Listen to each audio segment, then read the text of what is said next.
I would like to begin this morning by requesting for your patience and forgiveness. As I read the first line here, it said, "May this morning evolve into a extraordinary day," and it should in fact be an extraordinary day. I'm still learning, I'm work in progress, so to speak, and I appreciate your indulgence in this matter. But just stop and think of it. We have the choice and the power and the wherewithal to have an extraordinary day if we choose to, or we can have a crummy day. It's your choice. I've had a lot of crummy days, and I just choose to have an extraordinary, fantastic day today. And I invite all of you to join me in that quest. Just something to ponder. And so it is.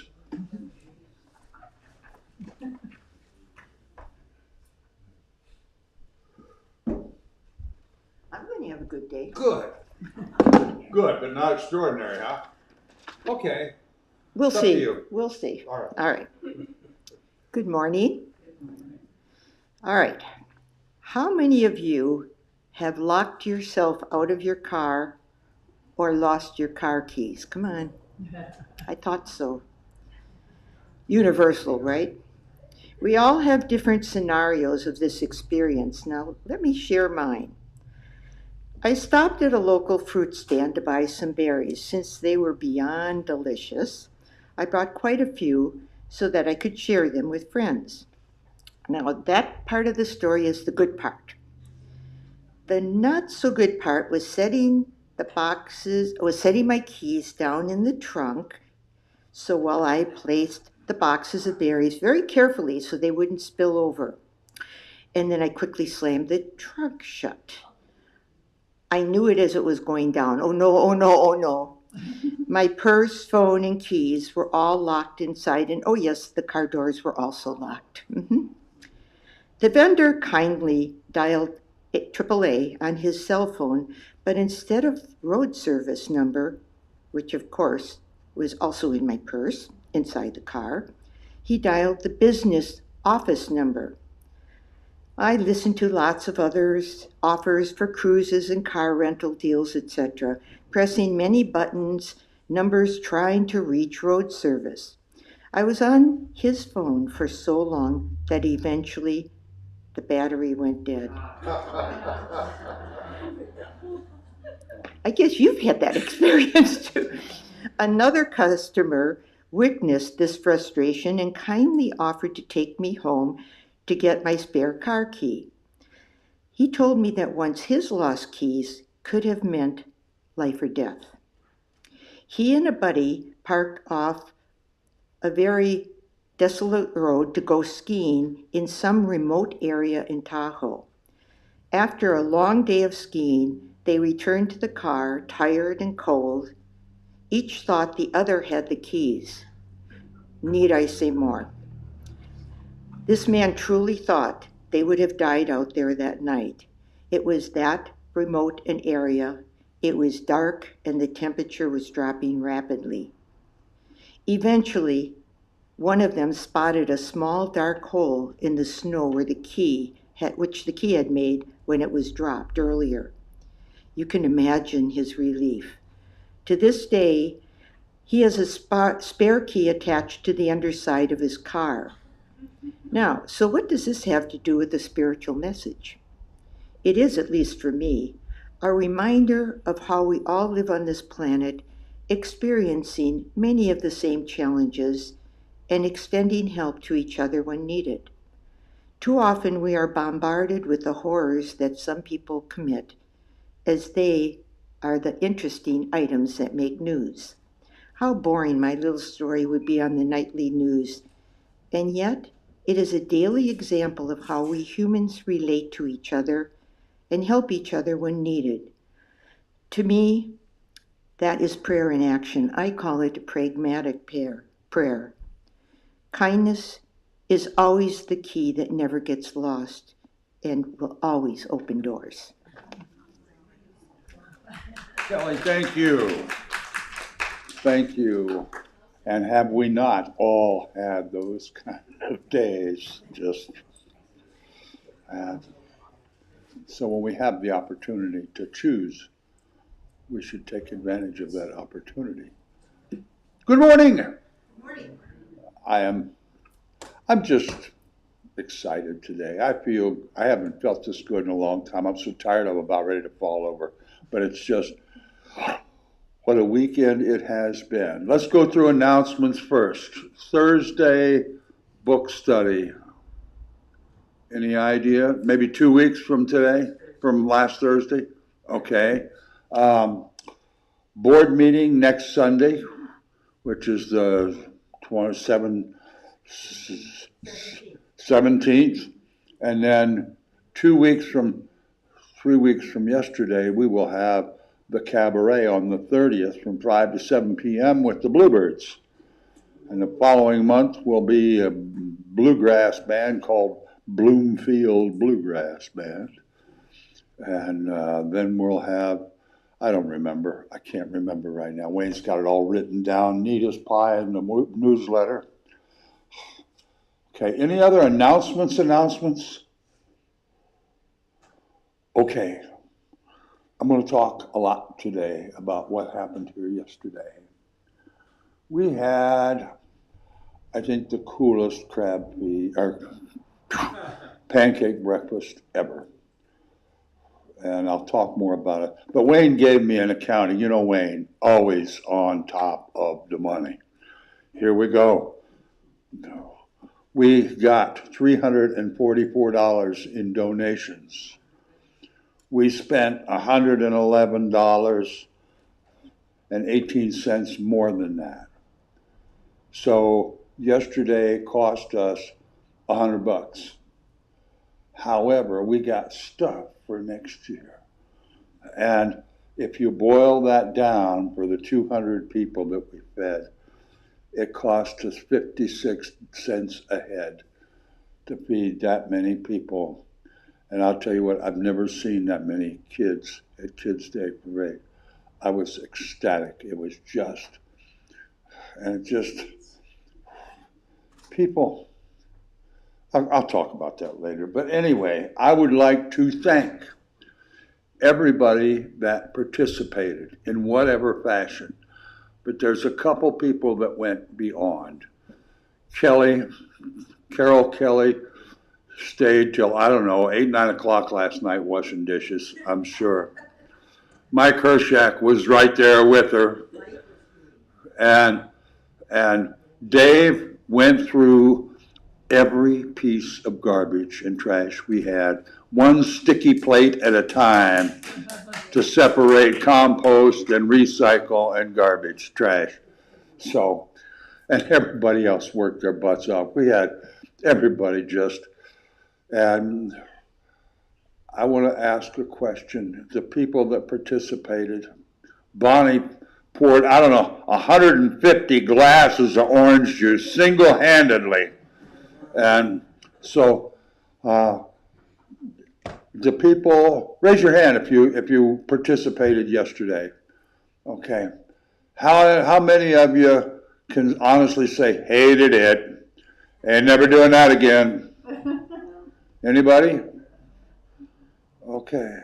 Even Ananda got back there cooking and cleaning trash and moving stuff around and flopping pancakes. It was just a wonderful day. So I'm going to talk about more of it in a minute. But as I sat here this morning, I got here early and I went over and kind of sorted some things out. And after church, I'd like to very orderly organize, box stuff up, and take it like piece at a time and put it in the things so we got an inventory and a system to how it's stored. So if we would all cooperate with that and work together, we can make that a really, really nice experience for all of us. So that being said, let's think just a moment as we sing I've Got Peace Like a River. Just think how beautiful a morning it is and what we've accomplished this week, and just sit and savor it and taste it and feel it. Let's stand up. I've got peace like a river.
Let's sing that last verse again.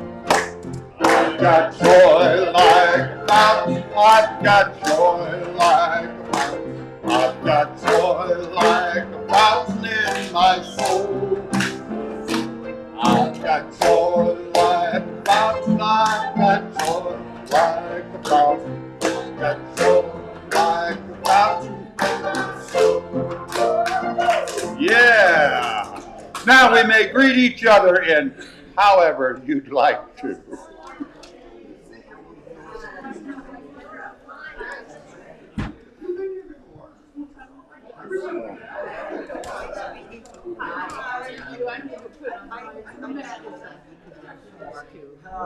Richard. Good to see you. Good to see you girls yesterday. Yeah, I'm like,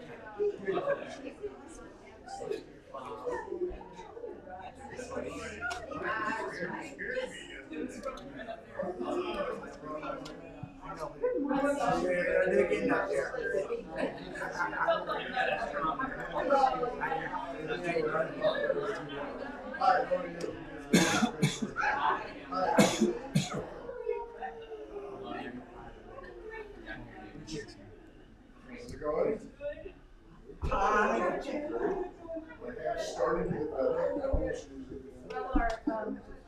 More joy, we have our first gig of mental. Good. Oh, you're in September. Yeah. Yeah. For the rest is.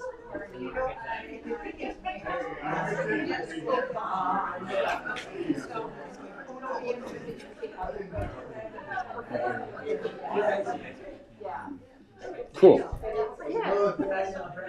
I'm looking forward to that a lot.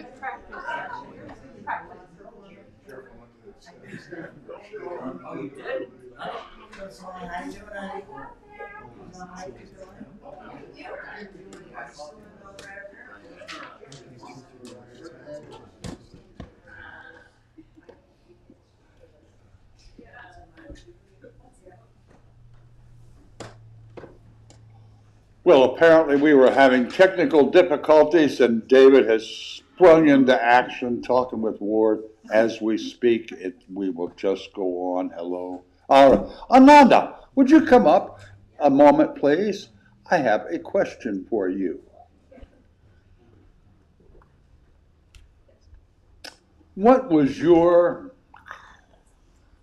How do you feel about yesterday? Well, it was great to serve so many people. They really enjoyed it, I can tell. Can't remember a single face I saw except for the people I knew, but I mean, all of them looked pretty happy, so. All right. Well, thank you. Thank you. I was just curious as how maybe you liked. I didn't like it at all. It was a bunch of. Thank you very much. I want to say something. He made the best pancakes. He made sure they were brown and cooked. Yep. Yes, he did. I saw I made a Mickey Mouse pancake when we were getting ready. That was David. Oh, was that David? All right. Anyway. Okay. And the two white high school boys. Oh, yeah. Yeah, Cameron, Those guys work for me on my stage crew, and they are a hoot now. I've got 4 of them all together, and it just keeps me well entertained, I'll tell you. One other thing I was going to say. Oh, when I was talking about the cabaret and stuff, September, whatever the last Saturday in September, this lady here, her group called More Joy. It's a ladies group, and they're like Vegas show quality. They really are. I've watched videos. Debbie will sit there, right? I watch videos of morejoy.com. You look them, and they are amazing, talented ladies. So I'm really looking forward to September.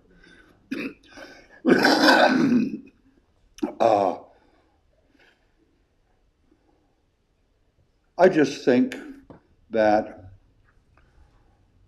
the way this body of folks, in fact, the way this whole community of Katavi reaches out and holds hands and sticks together. Oh, this is a magical, sacred, wonderful place. And we just have abundance that just goes clear over top of the glass and the bowl, and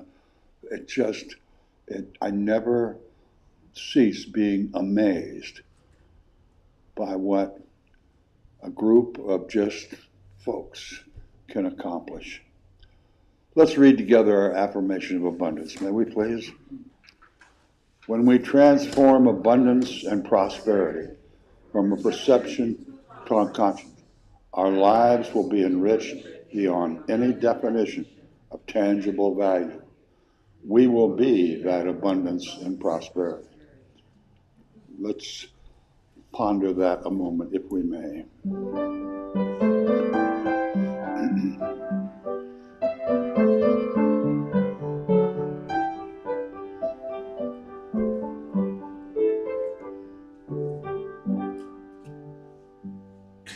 Thank you, Debbie. As we prepare ourselves for our practice this morning, let's sing together Only Believe, number 152 in the wings.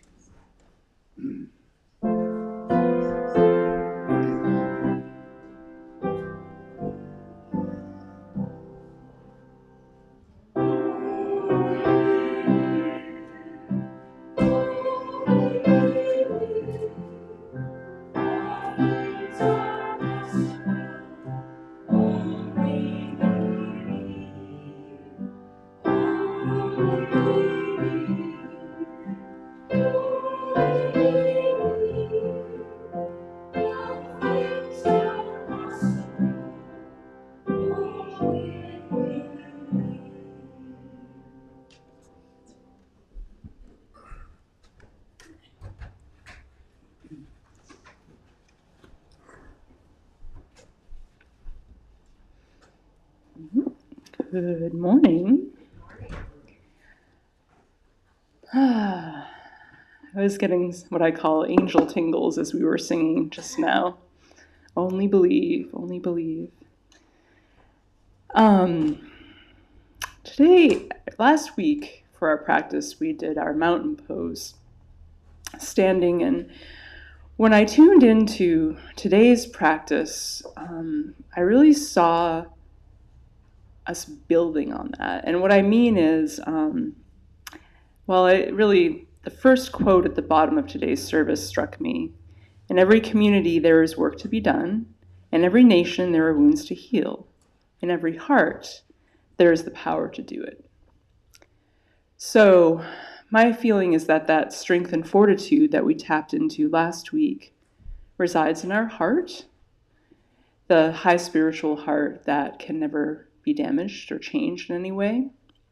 I believe this is also what they call the seat of the soul, the place where we consciousness resides and where we experience our unity with others. So for today's practice, I'd like us to just take a moment to center ourselves with a couple of breaths. You can close your eyes. Just bring your awareness to that area of your high heart. think of it as like pretty much right where your collarbones meet.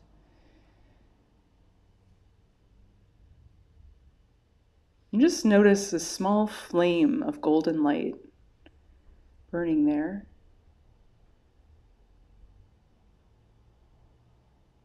This flame is always there, but when we don't pay attention to it, when we let the world distract us from it, our awareness of it diminishes and its power diminishes. For it follows the law of free will, that you can only receive that which you ask for at some level. Let us now, as a group, in this moment, say yes to this connection. Say yes to the we consciousness that we've cultivated here, and that continues to flower in beautiful and unexpected ways.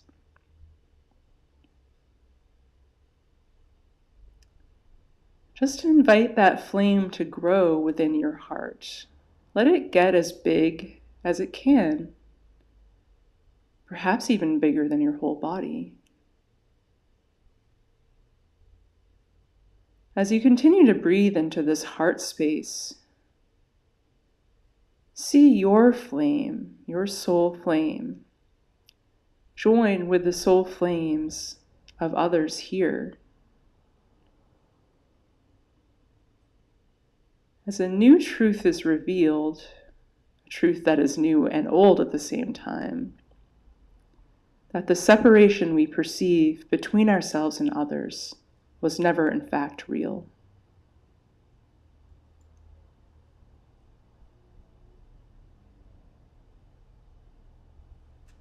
Keep breathing into that space. Keep saying yes.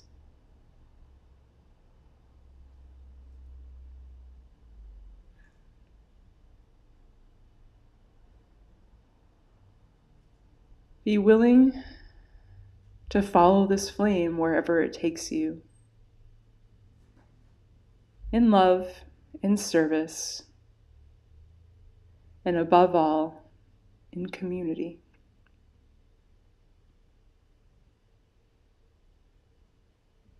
And so it is.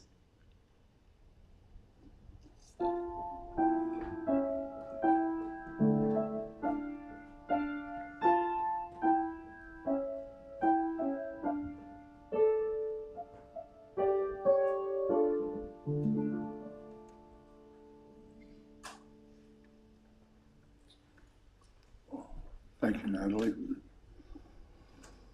Well, for the last couple weeks, maybe more, but I know the last couple of weeks,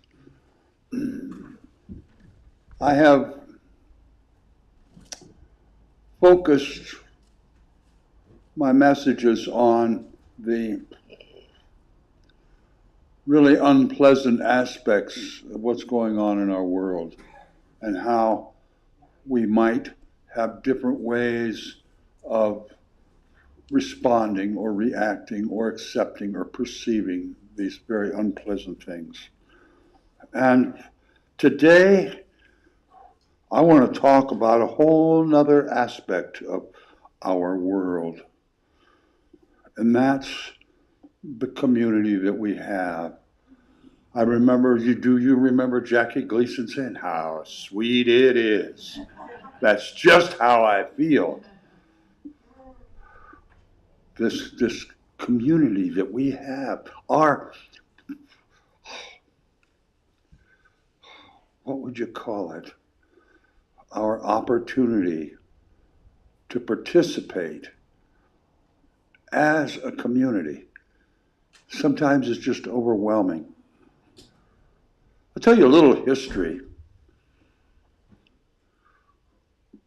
When I first came to Church of the Oaks in 2000, they had just started what they called an ad hoc committee because the city was kind of very understaffed and they needed some people to help work on Kids Day. So I joined it. right after Kids Day because they had some disasters and they needed help. So I joined that committee in September of 2000. And I was on that committee until 5 years ago. And for 10 years, I was the chairman of the Kids Day Committee because the city lost some funding and the chamber took over Kids Day. When the city shut down the rec department, which runs Kids Day, the chamber took it over. And I was the chamber Kids Day chairman. And the last 2 years, Ed Gilardi, who cooks all the chicken for the Historical Society, he's vice president of the Historical Society, Ed Gilardi, he co-chaired with me, and because he liked doing the parade part, organizing that.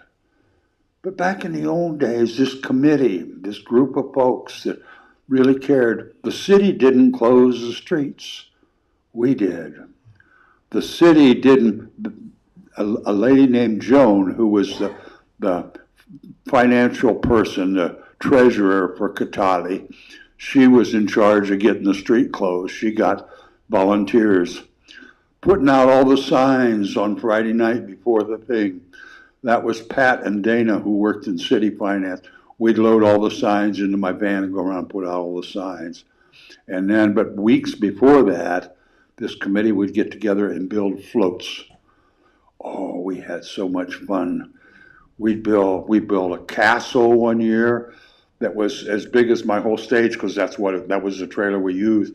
And then Chuck Roeder made a 12-foot high fire-breathing dragon out of paper mache and chicken wire, and we put a smoke machine with the tube up inside of him and plugged it into a little converter I had on the truck. Went down the road with a fire-breathing dragon overlooking the castle that had a drawbridge with 2 knights on horses on the back. And then one year we did Graceland when it was old-time rock and roll was our theme. We had the Gates of Graceland on the trailer. One year we had a 20-foot train mounted on the back of my truck, and we had kids riding in the fun train. We used to have so much fun. And we'd have 25, 30 people come out to Chateau Debris and work on the floats. And a funny little piece about this camaraderie, this committee. The chamber has always been so grateful for the fact that Lagunitas has always supplied beer for every event down in the park and for the farmers market free. The only provision that Lagunitas put, after it's 60 days old, pour it in the sewer. They didn't want any old beer being put out in their name as a sponsor. Well, that was so wasteful. Waste not, want not. So I made sure that the date, and I kept the chamber office with only new beer in it, and the rest of it wound up in my second refrigerator out at Chateau Debris, and we'd save it for the float committee. And we had some wonderful afternoons building the float. But that's what those people that we hung out with, and we worked our butts off, and it was hot, and splinters, and paint in our hair and on our clothes. It was, and nobody ever complained except when we didn't have enough beer. That was the only complaint we ever had. But yesterday, I was very honored this year that the rec director and the Kids Day Committee honored me by asking me to be the Grand Marshal of the parade. And I went by in a little dune buggy with bubbles boating out the top of it. But as I watched, there were people in that parade that were in that parade before I started participating. The last entry in the parade was a gal that had a horse that she was leading with a young child on it, and then another young child leading a goat. That was Marissa Gilardi. That was her horse.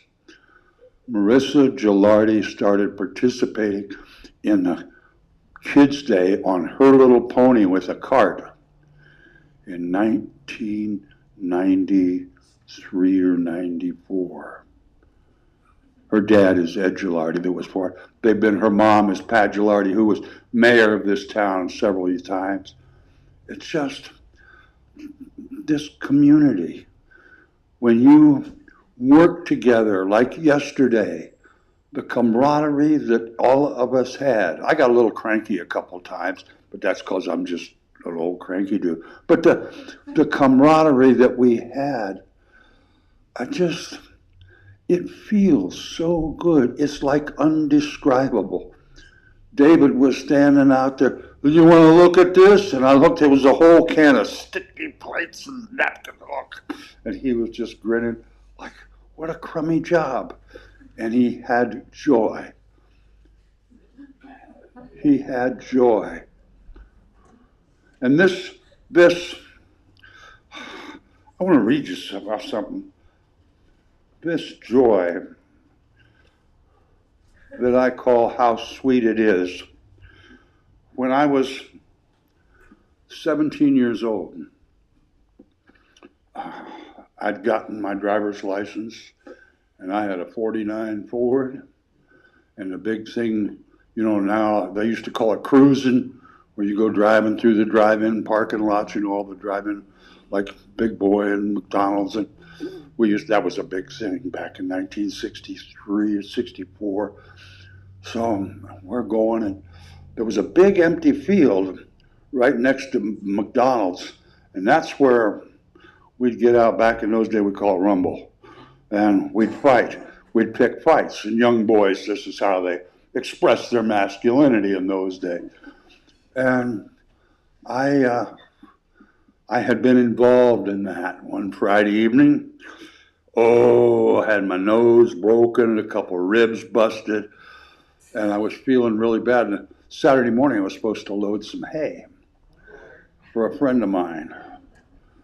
And I was very grumbly and not in the mood to put hay up in the top of a barn. And the man's name was Don Slayman. He turned out to be a lifelong friend of mine. And he said, I want you to read something. And he handed me this little book. And it opened it up. He said, read this. And this is what I read when I was 17 years old, in a very foul mood. And I never forgot it, never saw it again. And I was talking to a friend of mine about it the other day. And I said, well, look it up online. I mean, Google got everything. And I did. I remember the title. The title is Keep Sweet by Strickland Gillian. And I want to read this to you because it's been, I forgot the words, but I didn't forget the message of this poem. Keep sweet. Don't be foolish and get sour when things don't come your way. Don't be a pampered baby and declare, now I won't play. Just go grinning on and bear it. Have you a heartache? Millions share it. If you earn a crown, you'll wear it. Keep sweet. Don't go handing out your troubles to your busy fellow men. If you whine around them, they'll try to keep from meeting you again. Don't declare the world's against you. Don't let pessimism win you. Prove there's lots of good stuff in you. Keep sweet. If your dearest hopes seem blighted and despair looms in view, set your jaw and whisper grimly, though they're false, yet I'll be true. Never let your heart grow bitter, with your lips to hope's transmitter. Hear love's songbirds bravely twitter, and keep sweet. Bless your heart. This world's a good one and will always help someone. Hate, misanthropy, and malice have no place in nature's plan. Help your brother there who's sighing. Keep his flag of courage flying. Help him try, and it will keep you trying. And don't forget, keep sweet.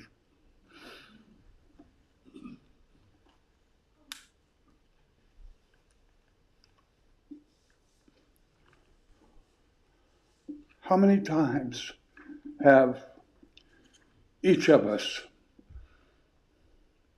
turned around and walked away or sat down and thinking, whoa, I just did ugly, ugly stuff. I just did a real crummy thing. Every one of us has had that feeling. And I don't think it's important to remember all the words. But I think it's important to remember and hold someplace the sentiment of this. All of us have crummy days. All of us lock our keys in the trunk. All of us walk out into the field and be a nacho when we know we shouldn't. But all of us can have the intention to keep sweet. And when we have that intention, oh my, it's infectious, it's communicable. Other people see it and it just spreads. When you're acting crummy and nasty and bullheaded, oh, that spreads too. We know that. When we walk up to someone and they grumble at us, oh, what's our reaction? Do we just smile and hug them? That's what we should do, but no, we grumble back. How sweet it is that we live in this place, that we're sitting here this morning, and all of us tired. Oh, I got parts that hurt that I forgot I had parts. But it feels so delicious this morning, so warm. I feel so connected to the people of this community. And when you feel that connection, that's the harmony. That's the secret of humanity.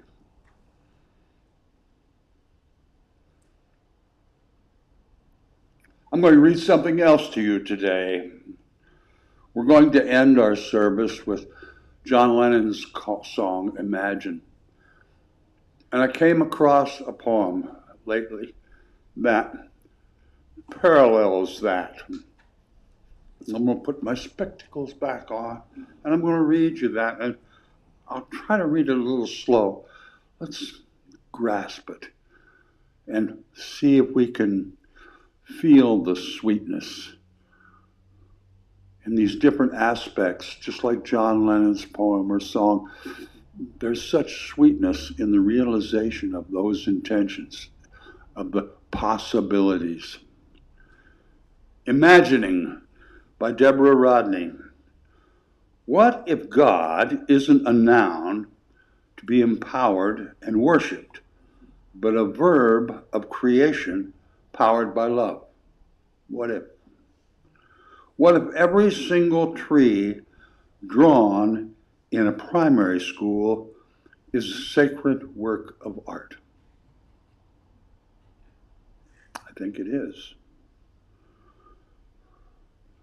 What if our lives are built on a web of kindness, a net which holds everything living? What if rocks are alive, singing strength and courage, vibrating from our feet right up to our hearts? What if we loved ourselves as deeply as the mountain who, caressed by water, surrenders itself into sand? That's something to ponder for a moment. What if our most loved intranational pastime is a game of entertainment where everyone wins? What if no one aspired to be a millionaire and money no longer had power, but was simply a means of tenderness? I'm going to read that again. That just strikes parts all around me. What if no one aspired to be a millionaire and money no longer had power, but was simply a means of tenderness? What if transforming our world by imagining it could actually make it happen? What if? Imagine.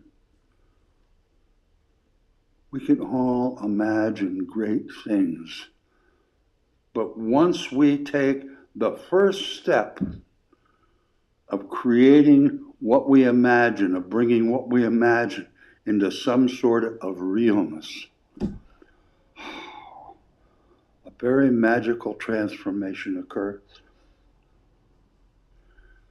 And most of the time, it's not anything like we pictured. It's not anything about our expectation.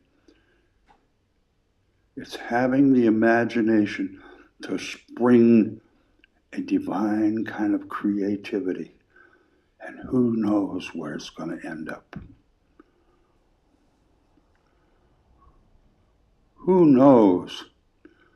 No one in 1907 could have imagined we'd be sitting here this morning feeling so good about working our butts off yesterday to have a parade and a kids' day and a pancake breakfast.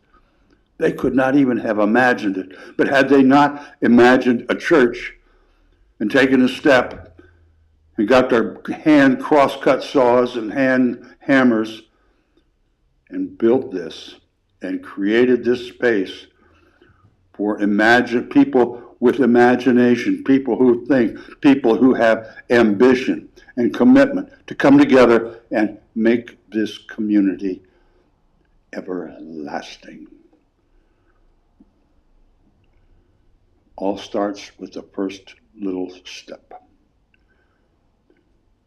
And that first little step, that first pancake that comes off the grill, that first spilled syrup all over your hands, that first little 6-year-old kid ringing the bell. Oh, my friends, how sweet it is. Let's imagine some more.